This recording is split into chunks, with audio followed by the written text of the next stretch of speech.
Vice ganda isinumpa na ang cake.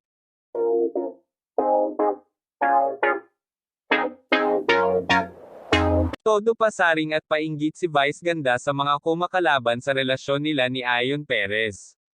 Sa latest YouTube content niya ay makikita ang todo-todong lambingan nila ni Ayon na ang title ay "May Asawa Ayon Chef Cooks For Me". Yes, pinagluto nga siya ni Ayon ng pancake. At nagpasaring din siya tungkol sa cake. Remember, dahil sa pagsubo ng cake sa noontime show nila ay kung ano-ano na ang naganap, na umabot nga sa pagpapatawag ng MTRCB sa pamunuan ng show nila. Eto nga ang chika ni Vice. Isang araw nagutom ako. Gusto ko kumain ng cake.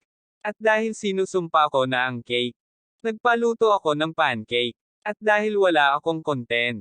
Sorry babe, akin na muna ito. At makikita nga si Ayon na nagluto ng pancake para kay Vice ganda ha. Pero sa Twitter, todo rin ang pagpapakita ni Vice ng kaligayahan nila ni Ayon. Seeing Ayon smile and laugh makes my heart so happy. His laughter is music to my soul. Thank God every day for giving him into my life. Sabi ni Vice.